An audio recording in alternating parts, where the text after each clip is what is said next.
gràcies a tots per venir. Un plaer haver obert el dissabte a la tarda. M'ha fet obrir un dissabte a la tarda, que ho sapigueu. Però jo per Ignacio lo que haga falta. Bueno, ya sabéis que Ignacio no es la primera vez que está en esta librería, sino que ya hemos hecho algunas cosas juntos anteriormente. Y bueno, que no lo sepa, somos fans totales de Ignacio, todo y que no siempre compartimos, bueno, justamente por eso, porque no siempre compartimos los mismos puntos de vista. Entonces, bueno, pasa, supongo que a vosotros os pasa que de vez en cuando uno sale a cenar, se toma unas copas y empieza a hablar de cosas que se podrían hacer en la librería, ¿no? Es el caso de David y yo, pues que de vez en cuando nos vamos a tomar unas copas y empezamos a pensar qué podemos hacer que esté bien en la librería, ¿no? Entonces, me va a matar, pero un poco la idea fue de David, ¿no? ¿Por qué no hacemos una actividad filosófica, pero que sea una actividad como muy de improvisación, ¿no? Y, pues claro, cuando planteas algo siempre viene alguien con el discurso preparado, un poco, vamos a hablar de este tema, más o menos me lo preparo y tal. Entonces dijimos, ¿con quién se puede improvisar, ¿no? ¿Con quién sería genial hacerlo?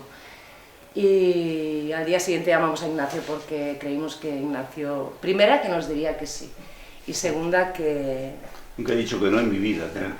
Entonces, pues la idea es esta, que evidentemente dentro de lo que son cuestiones serias, aunque nos podamos reír, todo lo que se os ocurra, que le queráis preguntar a Ignacio, si es polémico, yo creo que Ignacio os lo va a agradecer más, porque yo creo que él se mueve muy bien dentro de la polémica, de llevar la contra, de ponernos en perspectivas diferentes, ¿no? Que justamente es una de las cosas que nos gusta, siempre decimos que es un poco un outsider, ¿no? en este mundo. Pues la idea es esta. Yo quería hacer una pregunta, pero no la voy a hacer porque luego se lo dije a él, creo que la primera pregunta la tenéis que hacer vosotros, así que a ver quién se atreve. Una pregunta muy simple, iniciática. Para ti, ¿qué es la filosofía y cómo vives el proceso, las vivencias de filosofar? Es una pregunta muy simple. Sí, que son las peores. Para mí la filosofía es la forma que tiene todo Quisque, incluso la gente que jamás ha oído la palabra filosofía, de sobrevivir a un mundo que siempre ha sido terrible y amenazante. Es la forma de una tecnología que tenemos en el cuerpo de conseguir que el cuerpo piense y sienta de modo distinto a como Dios manda. Pongamos en el haber de Dios la sociedad, la opinión, Occidente, la democracia, en fin. Y por tanto una forma buena de aliarse con el diablo, que es la única manera que tenemos para que el otro Dios vuelva. Y por lo tanto no es algo que dependa de haber leído bien o no a Platón o a Nietzsche, sino del coraje estomacal u orgánico de atreverse a vivir de un modo distinto al que los amos del mundo, aunque sean de los nuestros, ordenan. ¿Tú piensas fundamentalmente desde la racionalidad o del racionalismo heredado desde Platón y toda esta línea que hablábamos el otro día, ¿no? Hasta Descartes, ¿no? El racionalismo duro y puro, o, como se ve en algunos de tus libros, estás hablando también de la sensorialidad, la sensibilidad y de la irracionalidad, que quizás es el demonio del que tú hablas, una parte del demonio. A ver, este mes he hecho mudanza. Como he hecho mudanza, pues mueves tus libros y ves qué cantidad de libros te has tragado, aparte de los que nunca he leído ni leeré. Pero en fin, tienes un montón de libros en casa que transportas de una mudanza a otra. He trabajado muchísimo con los libros, pero todo eso no vale para nada. Todo eso es espuma. ¿Qué es Platón? Cualquier cosa. ¿Qué es Nietzsche? Cualquier cosa. ¿Qué es Wallace Stevens? ¿Qué es quien queramos, cualquier cosa, es puro chicle en manos del consumo general. Lo que cuenta para tener alguna buena relación con el crimen que es vivir, lo que cuenta es aquello que seas capaz de digerir y regurgitar. Entonces, el otro día viendo la enorme cantidad de libros, algunos de ellos destrozados, de puros subrayados, pensé, pero todo esto ha sido una travesía, un camino para después conseguir lo más difícil del mundo, y es que el estómago, los intestinos digan algo que tiene que ver o no con lo que oíste de tu madre. A veces sí, a veces no. Una catarsis. Sí, una especie de catarsis, de precipitación, que tiene mucho más que ver con órganos más cercanos al suelo que el orgulloso y arrogante cerebro. Viscerales, más. Y ya termino. Bueno, me encantó una frase que está en la autobiografía de Weil sobre esto.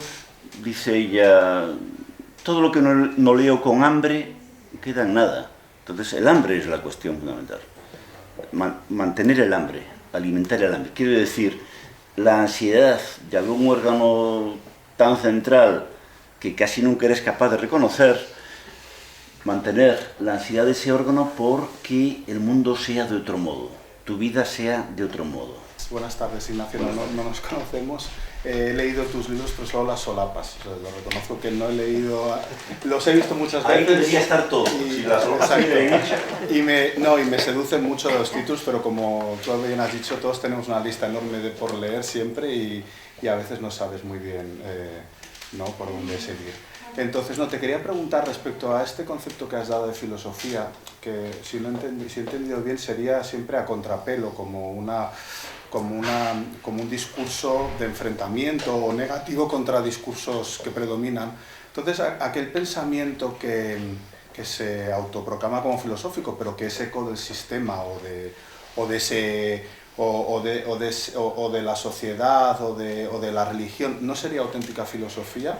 Estoy pensando en todos aquellos pensadores que luego, pasado el tiempo, los hemos situado como voces del sistema, ¿no?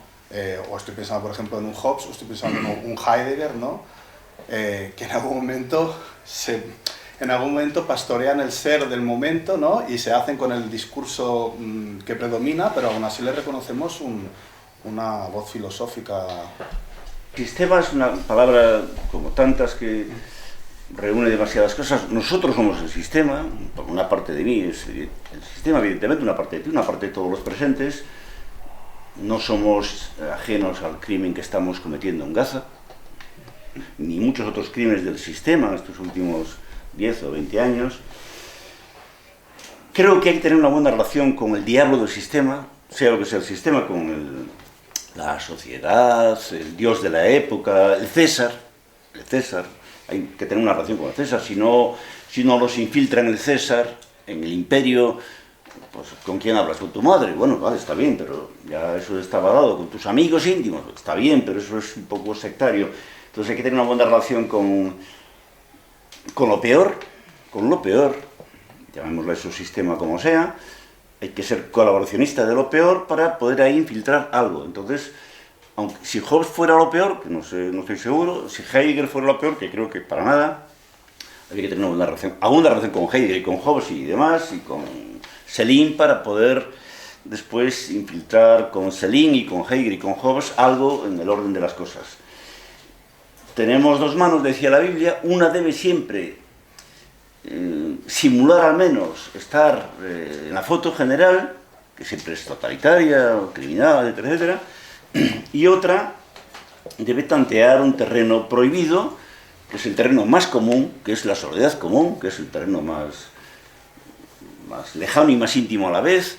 Y creo que si no hay esta especie de dialéctica perversa o negativa entre lo mejor y lo peor, lo estándar y lo ultraminoritario, pues ningún ser, sea quien sea y sea como sea, consigue estar en el mundo y a la vez hablar con el diablo, con Dios. Y si eso no se consigue, pues el estómago no va bien, el corazón no va bien. Creo que el corazón mismo, que tiene fama de ser demasiado sencillo, demasiado sentimental, con demasiadas corazonadas, el corazón mismo es el órgano más complejo y más dual del mundo. Hay que ser dos, decíamos estos días, hay que ser un agente infiltrado siempre, en el mejor de los mundos posibles, y posiblemente este no es el mejor.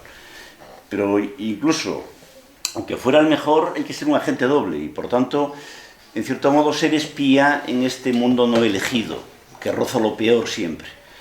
Y para ello pues tenemos que tratar con muchos libros, muchas personas que no elegiríamos si fuéramos libres, pero que son necesarias como escalón para llegar a otro.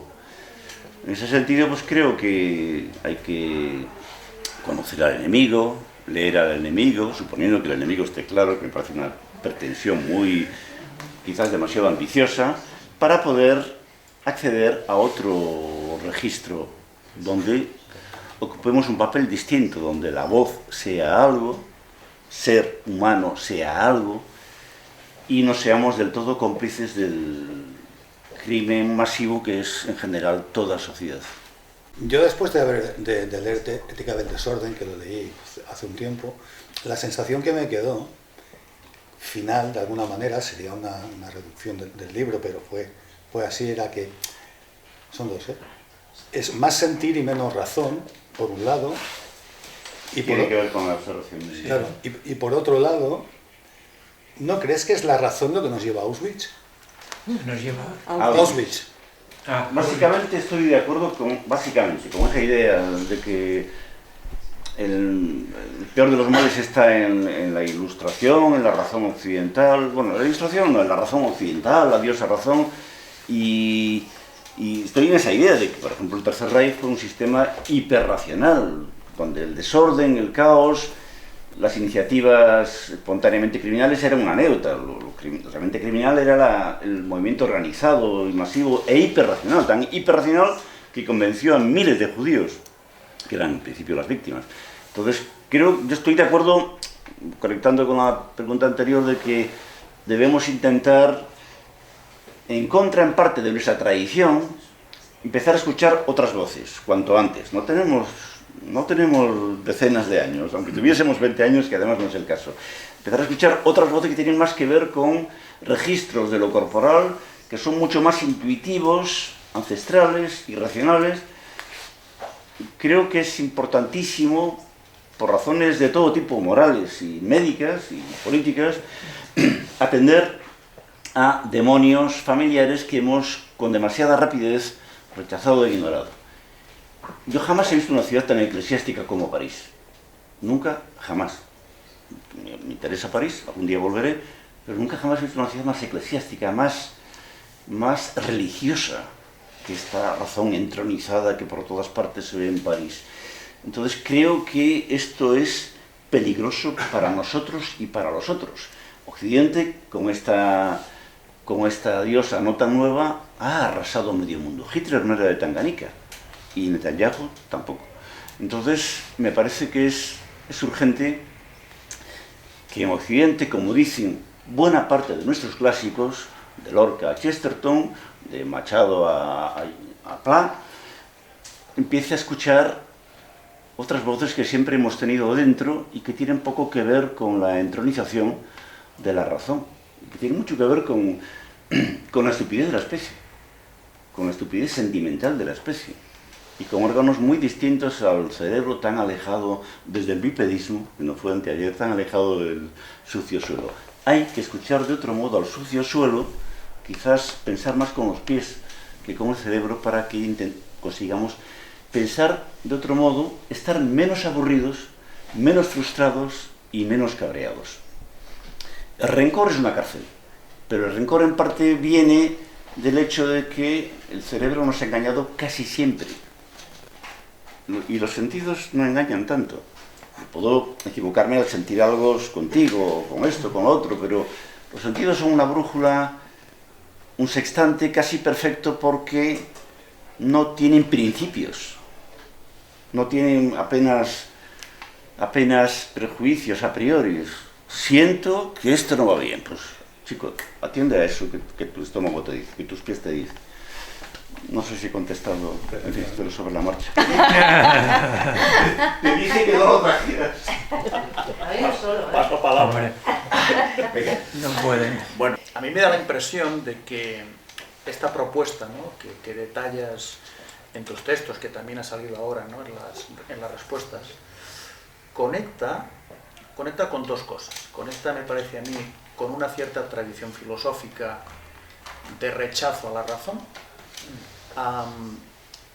que es la tradición que tal vez se inicia con Nietzsche, que nos dice, ¿no?, que, bueno, que en contra de la voluntad de verdad está la voluntad de crear, ¿no?, que el mundo tiene como justificación algo estético, que eso está muy bien, es decir, que casi te lo compro, ¿no? Pero luego también tiene que ver con el hecho de que en general la literatura occidental ha recogido todo eso que tú quieres, por decirlo así, que la filosofía asuma. La literatura desde Cervantes y Rabelais, y antes, ¿no? Pero bueno, por ponernos en el punto de inicio de la modernidad, ¿no?, hasta la actualidad, recoge todo eso, recoge la intuición, el valor de lo sentimental, de lo espontáneo, ¿no?, los vaivenes del corazón. Y la filosofía se encuentra un poco en terreno de nadie, en una especie de encrucijada entre lo científico, si quieres, y lo literario, entre la voluntad de verdad, que diría Nietzsche, y la voluntad de crear. Y ahí hay posibilidad, efectivamente, de hacer una filosofía distinta. Pero esa filosofía es una filosofía que le debe mucho al ensayo. Al ensayo. Al ensayo. Como género intermedio, ¿no?, entre, vamos a decirlo de manera caricaturesca, ¿no?, el tratado científico y el poema lírico. ¿Vale? Entonces yo veo ese componente en tus obras. Veo ese componente, pero por otra parte, tu posición pretende ser progresista, pretende ser emancipadora. Es decir, pretende tener una especie de aguijón político. Y estaría bien que nos detallaras ese aguijón político. Es decir, cómo transitamos, ¿no?, de ese reconocimiento de lo intuitivo, lo sentimental, el corazón, a una propuesta política que, por decirlo así, deslegitima el progresismo actual, que denostas continuamente, que continuamente le estás dando palos. ¿En qué sentido es progresista tu propuesta? Esa sería un poco la idea, ¿no? Bueno, a mí no, realmente, aunque haya cargado demasiado las tintas en las ironías, las críticas al progresismo, no me interesa hoy la palabra progresismo, es decir, me da un poco igual. Prefiero ser un reaccionario que dice algo a un progresista que repite consignas más o menos militares, que es un poco la medida aritmética que nos rodea. No, o sea, no me preocupa. Me gustaría, efectivamente, como sugieres, aparecer defendiendo un progresismo no eclesiástico, no idiota, no ortodoxo, no canónico, y apostar por un progresismo relativo, histórico, no social, etcétera, etcétera, que pone el absoluto en la pulsión de cada vida, y lo demás, pues, lo demás es espuma. Pero realmente no, hoy en día no, y más aún con el asunto de Gaza, pues, ¿qué me importa a mí la palabra progresismo? En nombre del progreso se han hecho los peores crímenes de la modernidad. Hitler, vamos a ver, a mí el nazismo me interesa mucho como fenómeno, que es muy complejo. El nazismo es un movimiento ultraprogresista. Todos los conservadores de Alemania en principio estaban en contra, católicos y no católicos, en principio. Después se apuntaron al carro que más calienta, ¿no? Pero era un movimiento ultraprogresista. En el propio Congreso de Nuremberg que firma Leni Riefenstahl, se ve en el movimiento nazi, en el partido nazi, esto debería ser el 38, 37, 39, no sé, 37, 39. Se ve una ala romántica, una ala racional y técnica. El propio nazismo estaba atravesado por una tremenda disyuntiva y que además sabéis que generó sangre. En cierto momento Hitler mata a cientos o miles de las SA, el ala radical, no sé si romántica, por cierto homosexual, en fin, todo es muy complejo. Pero vamos, ¿qué importan las palabras? Yo me aliaría hoy con el diablo ultra reaccionario con tal de que la matanza de Gaza parase.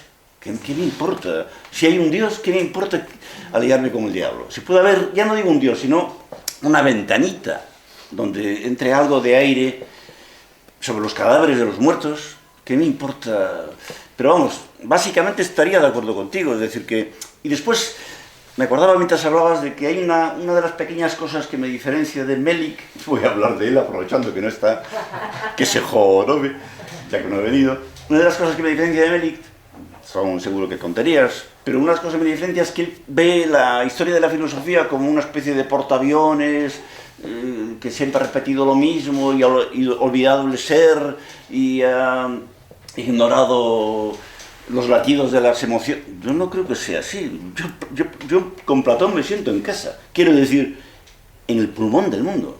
Y con Emerson me siento en el pulmón del mundo.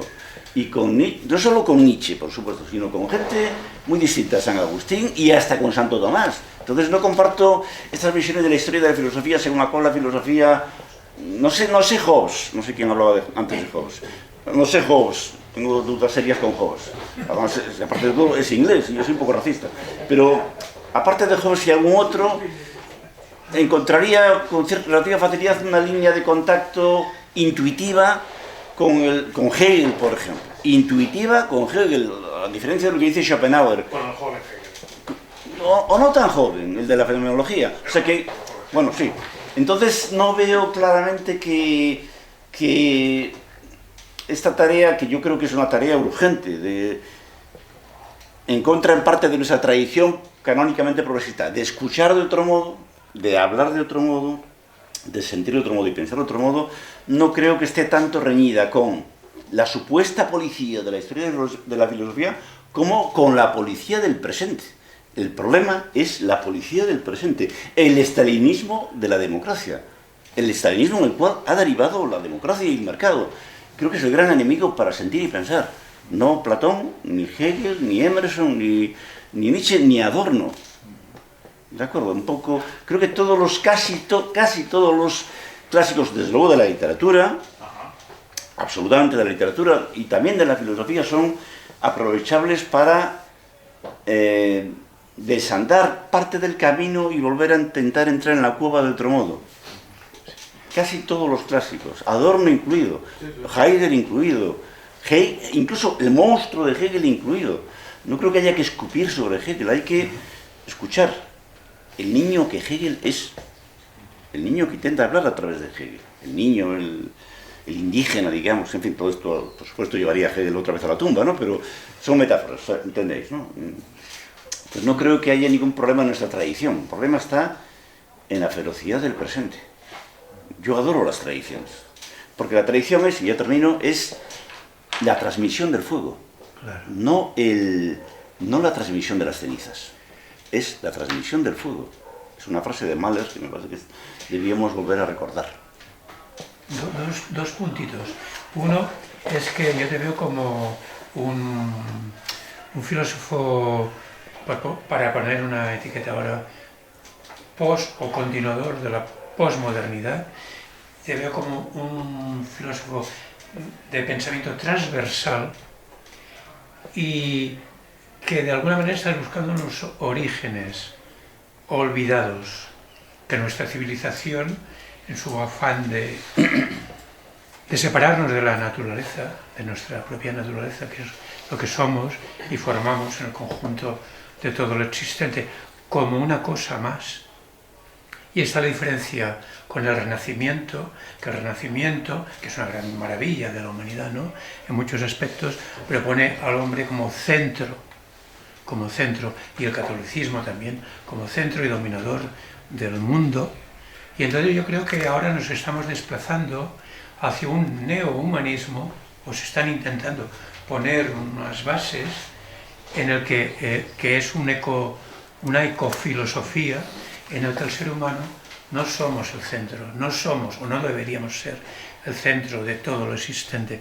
Esto es romántico, es utópico, pero yo creo que es así. Y esto requiere empezar de nuevo, de alguna manera, de una descodificación de nuestra cultura, evidentemente conservando todo lo que existe desde lo más primitivo hasta ahora, aquello que verdaderamente veamos que es auténtico, que es bueno, que es positivo para una humanidad más, digamos, no tan contaminada, más pura, puede que suene a naif esto, pero es que o vamos para ahí, que todavía se ha de edificar este edificio conceptual, filosófico, pero más que filosófico tiene que ser una nueva ciencia, entre comillas, que no sea renacentista, que no sea racionalista, que no sea cientifista y que tome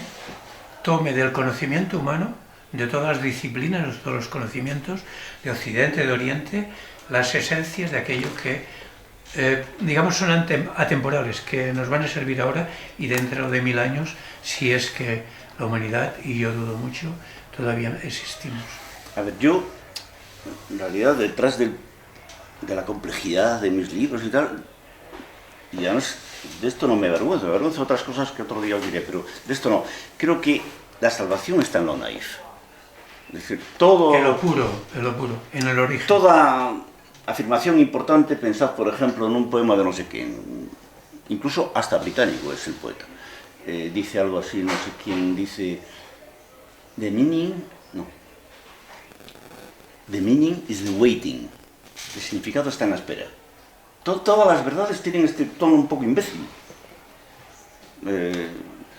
Cuando dice Platón, lo sensible siempre recuerda algo.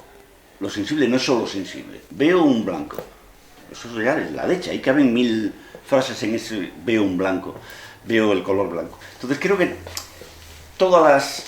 Además, esto coincide con otra cuestión dentro de 1000 historias. La leyenda del moribundo es la leyenda de un ser humano que tiene que morir, juntarse para morir con una sola frase, con una sola idea, recuperando la potencia de una humanidad infantil que aún no habla, que es muda o está perpleja o resplandeciendo de estupor. Entonces creo que todo lo importante tiene ese tono naif. Los vídeos de Bill Viola, las películas de Malick y las frases de Simone Weil o de María Zambrano. Entonces me parece que este pánico a la sencillez propio de nuestras élites es signo de su totalitarismo, de su elevación totalitaria. Hay que aprender a ser desvergonzados en la sencillez y aprender a ser tímidos en la complejidad. Mala cosa la complejidad. Yo tengo que saber quién es Luis. ¿Qué coño me importa que, aparte de quién es Luis, detrás de Luis, Manolo, María o Georgina, haya 1000 cosas que ni ellos ni ellas entienden y me costará 8 años? Eso es secundario, pero para un amigo es alguien con el cual puedes contar. Y esto es naif. Y un enemigo es alguien con el cual también puedes contar. Y esto es naif. Entonces, todo lo importante en la vida, el amor, el odio, el coraje de interrumpir, el coraje de irse, el coraje de traicionar, que es clave para que haya algo nuevo, de traicionar el canon, etc. Todo esto tiene mucho que ver con una especie de estupor de la especie que debemos recuperar, de estupidez de la especie, de infancia de la especie. Y esto nos permite leer a los clásicos de otro modo, con esta especie de metodología naif. Descartes no es cartesiano y Lacan no es lacaniano, digan lo que digan los lacanianos. Y Lacan hay una profunda sabiduría socrática, os hago la apuesta. Entonces creo que hay que recuperar la idea de un hombre, de un ser humano, mujer, hombre, viejo o joven, que es centro porque tiene una oreja pegada a lo descentrado, tiene una oreja pegada a la ausencia de centro que es el mundo. Hay un libro precioso que no me canso de recomendar, un libro que, por cierto, tiene buena relación con todos los clásicos, Schopenhauer y Hegel y Nietzsche y Freud incluido, que es Om, la sílaba sagrada, donde Alan Watts explica muy bien cómo el ser humano es una forma de nombrar un centro que ocurre cuando el mundo de repente se reúne en una vibración que asume el vacío del mundo como su eje. Y este libro lo recomiendo absolutamente, con la oferta del Corte Inglés, ya sabéis, si no os gusta os devuelvo la entrada, etcétera, etcétera. Hay que comprarlo con un poco de vergüenza porque está en general en secciones de autoayuda, en Corte Inglés o por ahí. si es que queda algún ejemplar. Pero, Orientalismo. ¿perdón? Orientalismo.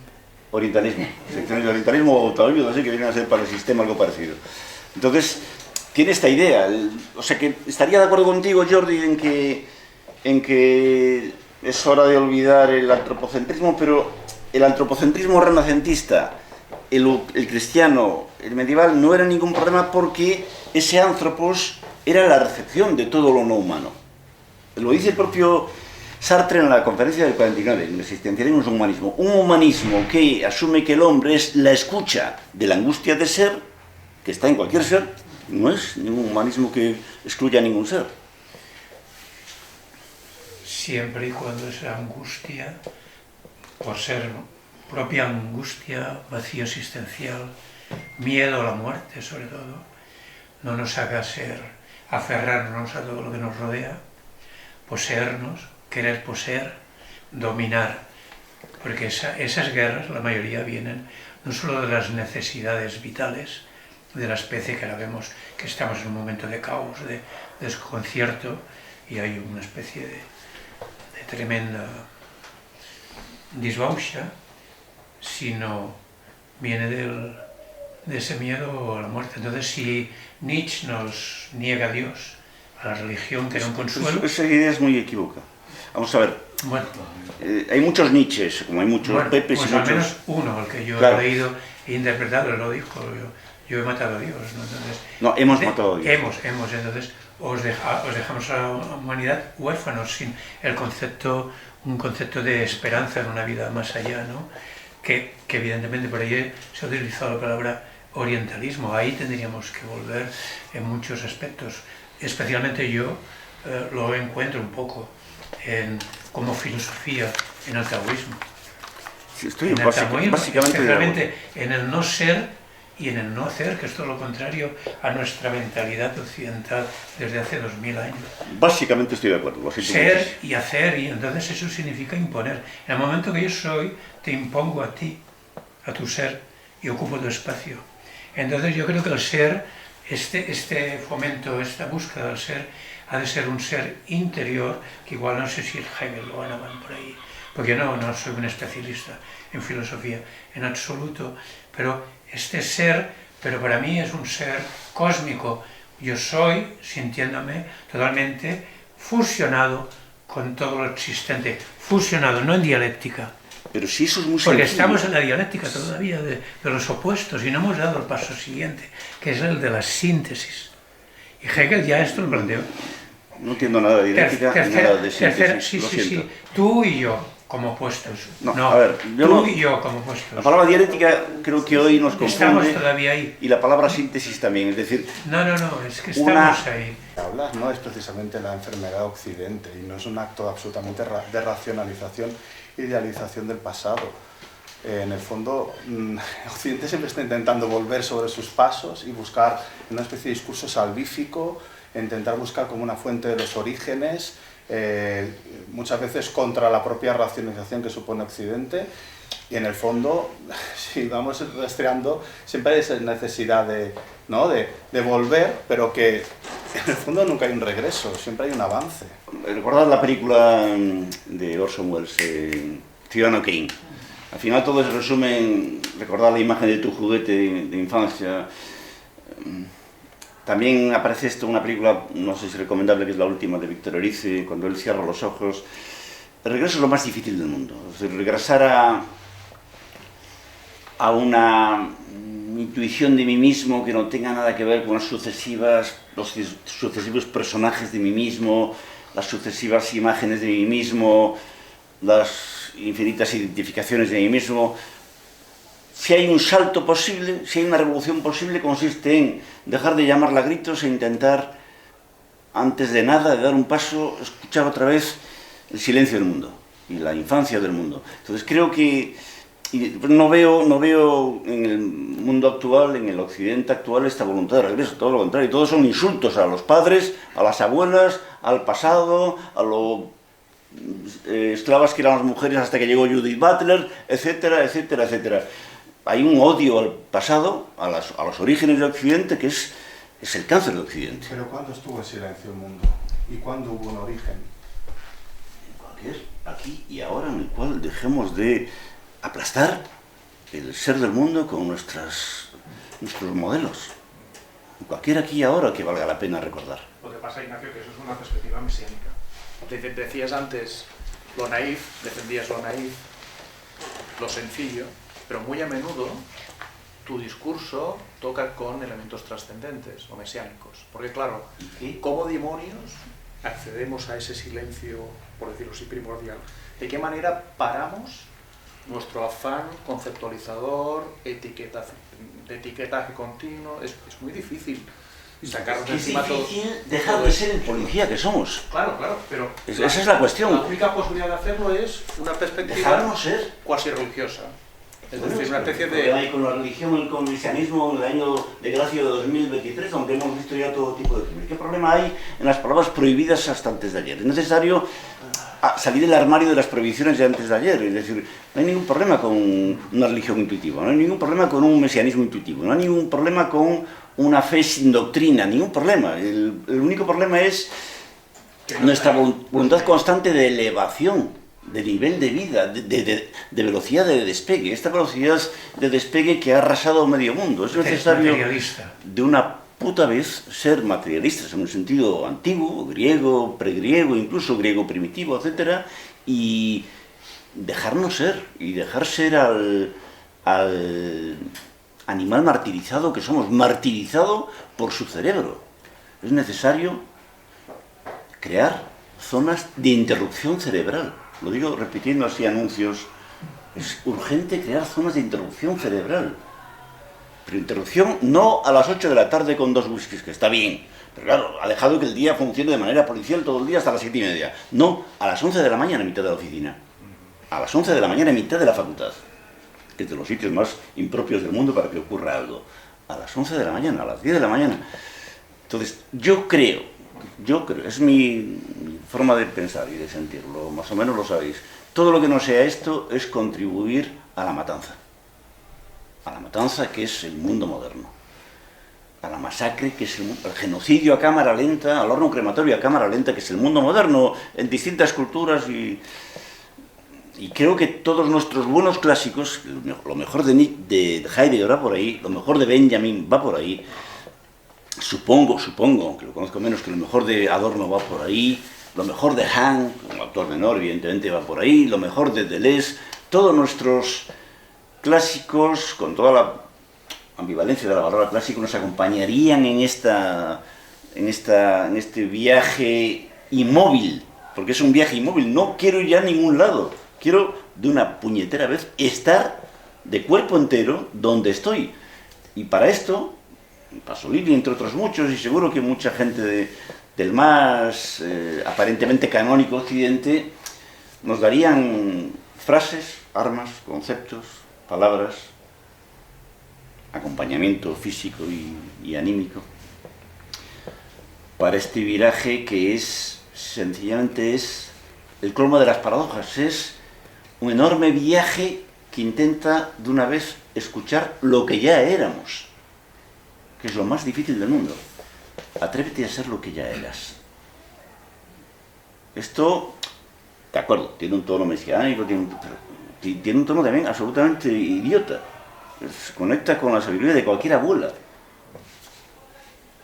Creo que esto es política, moral y médicamente urgente, para que dejemos de ser los seres tan infelices que somos y tan asesinos que somos. Y no hablo de Gaza, ahora vas, Claudio, hablo de los crímenes que cometemos a diario, crímenes inimputables, porque no hay derramamiento de sangre, no aparecen en ninguna pantalla, y la víctima además es feliz y no se queja. A la dimensión Gesistis, ¿no? Que diría Gesistis, ¿no? Que diría Heidegger, la dimensión de la ontología del ser, ¿no? O sea, hay el viaje histórico y el viaje, ¿no? Los dos tiempos. Me gustaría que articularas como más en concreto esto, porque me parece que hasta ahora hemos oído palabras muy genéricas en las que suscribimos todos y que no podemos más que estar de acuerdo, porque queremos vivir mejor, queremos que el mundo deje de ser atroz como es, pero también hay que pensar que el mundo siempre ha sido atroz, no es que sea un descubrimiento de nuestra generación ni de la modernidad. Quiero decir que en términos de estructura del poder, Oriente también ha inventado estructuras potentes y también estructuras asesinas. El imperio más grande de la historia ha sido el de Gengis Khan y no era precisamente un paraíso, ¿no? Totalmente de acuerdo en que el mundo siempre ha sido... El mundo es atroz, no es un capricho de nadie, que el mundo es el demonio, la carne, el demonio... El mundo es demoníaco. Pero la tarea hoy es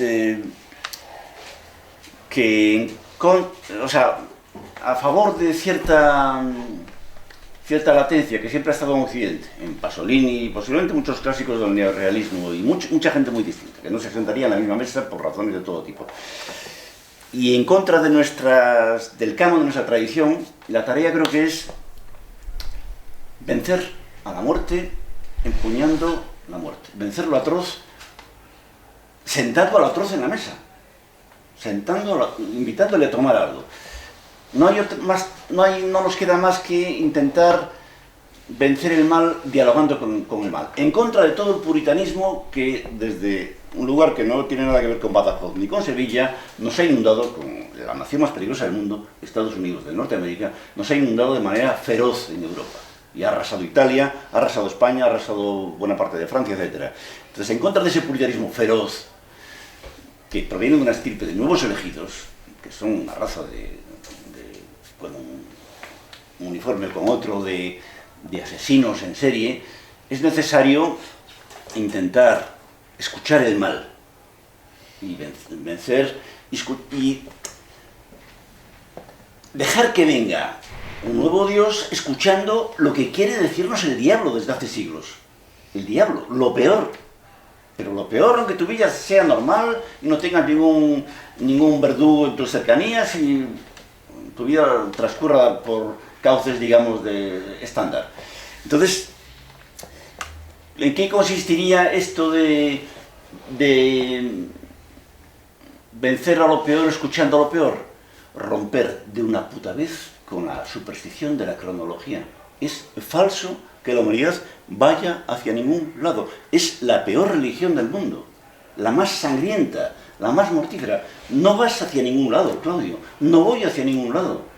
El círculo es la línea recta, no solo es inmoral, es irreal. No vamos hacia ningún lado. La humanidad no va hacia ningún lado. Nadie discute aquí, por supuesto, que es mejor esta ley que esta otra. Mejor este móvil que este otro. Mejor este coche que este otro y mejor esta persona que esta otra. En cuanto a sus perspectivas sociales, etc. Nadie discute eso es obvio. Pero la humanidad siempre es patética cuando absolutiza sus instrumentos relativos de cada época. Entonces hay que recuperar de una vez algo que tenga que ver con lo ahistórico, lo acronológico. La humanidad no va hacia ningún lado porque tiene lo que no es humano dentro. Y esto muchos clásicos muy distintos lo han insinuado. Entonces creo que esta frase de Simone Weil otra vez, la superstición de la cronología, que está, creo, por lo menos en la carta a un religioso, es un librito que habría que leer, que no está el libro, es una carta que ella envía a un señor que nunca la recibe o no contesta nunca. Pues esta carta es preciosa en cuanto a la necesidad de escuchar aquello que no puede cambiar, ni es susceptible de mejora, ni es susceptible de reforma, y cuya única mejora y reforma consiste en escuchar lo más íntimo de su fatalidad, inamovible. Entonces creo que es importantísimo esto, y yo creo que buena parte de los clásicos del siglo XX, franceses, italianos, españoles y rusos, siempre nos olvidamos de Rusia, pues apuntan un poco en esta dirección. El progresismo que ha absolutizado el tiempo lineal y la cronología es el más estúpido y el más sangriento de las religiones, de los dioses. Es necesario apostatar de una vez de esa religión. Aunque, por supuesto, con una mano sigamos pactando, jugando, simulando, porque hay que hacerlo, que estamos con la evolución de las cosas. Que estamos con la evolución de las cosas, que estamos con la mejora de las cosas, pero de ahí a pensar que hay un evolucionismo que puede salvarnos de una pregunta primera que no tiene respuesta, hay una diferencia abismal, ¿me explico? Es decir, es necesario romper con esta especie de evolucionismo cultural según el cual hoy no, pero pasado mañana, y si no aquí, en Nueva York, habrá una solución. Es mentira, es la peor y más cruel de las mentiras. El hombre tiene que asumir la muerte, cuanto antes, y es la única forma de ser inmortal. Hay una especie de beatitud, y acabo de cagarla, hay una especie de beatitud que tenemos que conquistar por razones materialistas, que consiste en escucharlo, el asesino que hay en nosotros, y tomar en serio el asesino que somos. Hay una especie de beatitud pendiente que tiene que ver con esto. Vamos, así más o menos lo veo. No sé si he contestado algo de lo que... Sería, digamos, podríamos asimilar el discurso tuyo al discurso de Bataille con la parte maldita, por ejemplo. Creo que tiene algo que ver. O sea que hay algo en Bataille, una especie de regusto por lo oscuro que no sé si me gusta del todo, pero creo que tiene algo que ver. Me siento más cerca de Pasolini que de Bataille, francamente. O más cerca de Simone Weil que de Bataille. Pero bueno, Bataille lo pondría, o sea, lo invitaría a la mesa también. Que en lo maldito hay algo sagrado que debemos escuchar que incomodaba a Deleuze, por ejemplo, por poner nombres que odio un poco, hoy odio un poco poner nombres, y que interesaba a Foucault. Foucault y Deleuze siendo tan distintos, en cierto modo Deleuze mucho más telúrico que Foucault, Deleuze menos francés que Foucault, menos eurocéntrico, etc. Sin embargo, paradójicamente Foucault escucha más esa negatividad hegeliana que hay que escuchar, que es, por cierto, dicho sea de paso, y espero no ofender a nadie, parte del discurso de este pensador de tercera categoría que es Kant. Hay una negatividad que hay que escuchar para que nuestra positividad no sea criminal. Y esto es, en realidad, tiene mucho que ver con los pocos momentos de belleza que nos fascinan. Cuando Simone Weil dice que la belleza es la reunión inesperada del azar y el bien, es decir, de la estupidez y Dios, está en el camino correcto, creo. Es un camino delirante, pero es que la vida es delirante. No sé si he precisado un poco, que conste que estoy improvisando. Bajando para sentir que la cosa va, ¿no? Yo lo llevo relativamente bien, es decir que, no os voy a contar ahora mi vida, además sería larga y demasiado divertida para la tarde seria que tenemos, pero lo llevo bastante bien. Es decir, que estoy hablando, estoy hablando cada vez que intento contestar, después de haber intentado escuchar cosas que no se decían ni la parte A ni la parte B, estoy hablando de medicina. Estoy hablando de medicina, solo estoy hablando de lo que a mí me ha sentado bien, el veneno que a mí me ha sentado bien. Ya sabéis que la diferencia entre el veneno y la medicina es a veces una cuestión de dosis, de cadencia, de temporalización. Entonces estoy hablando de dosis, pero hemos tenido tal dosis de elevación, de progreso, de nivel de vida, de final de la historia, etcétera, etcétera, etcétera.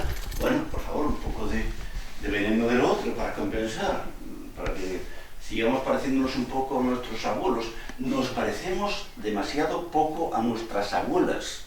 Y creo que aquí hay un problema ontológico radical.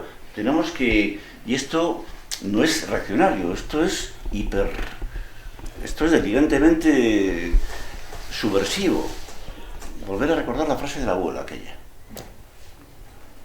Hijo mío, Dios escribe siempre con renglones torcidos. Por ejemplo, tonterías así, ¿no? Voy a la parte científica. Casi todos los científicos ya se asume en máximo 2 siglos se asume que en máximo de aquí 2 siglos posiblemente seamos inmortales. Ya se está tratando es en serio. Ya se está tratando como una enfermedad crónica al envejecer. Entonces, filosóficamente esto como... Porque la inmortalidad será jodida. Nos suicidaremos. Si la inmortalidad es prolongar lo que ya tenemos, yo creo que vamos, me la corto aquí mismo. A mí me parecen delirios totalitarios. Son delirios totalitarios de bachillerato, es decir, no tiene ni media hostia. Es decir, todo eso que es, en la película de Sokurov sobre Hitler, Moloch, que no es su mejor película, pero no está nada mal, ya Eva Braun, la amante, la novia, la mujer de Adi, como le llama Eva Adolfo Hitler le dice, pero tío, ¿quieres vencer a la muerte? Pero tú te has pirado. La única inmortalidad posible consiste, como decía Cortázar, en empuñar, usar, escuchar de otro modo a la muerte. Es la única inmortalidad posible. Aunque fuéramos dioses, que a lo mejor lo somos, yo no lo sé ya, pero siendo imbéciles o siendo dioses, la única inmortalidad pensable, y esto también está en el Tractatus, por cierto, consiste en escuchar de otro modo la muerte. ¿Qué tipo de inmortalidad podemos imaginarnos, desear que esté fuera de la potencia inmensa de la muerte? Si yo estoy dispuesto a morir, soy la leche para vosotros, contra vosotros, bajo vosotros. Alguien que esté dispuesto a morir por su hija, por su hermana, por la causa, por lo que sea, da igual. Todas las causas todos los motivos son hoy en día dudosos, ¿no? Es la leche. Eso es lo que permite que un individuo pueda más que una multitud que obedece. La potencia de la muerte es impensable. Si nadie sabe lo que puede un cuerpo, es porque ese cuerpo es mortal. Y que sea mortal significa que tiene una multitud dentro. Nadie sabe lo que ha vivido para morir bien el moribundo en el último minuto. No hay otra inmortalidad. Y yo creo en la inmortalidad, ¿eh? Soy casi tan místico como mi madre, que prácticamente levitaba.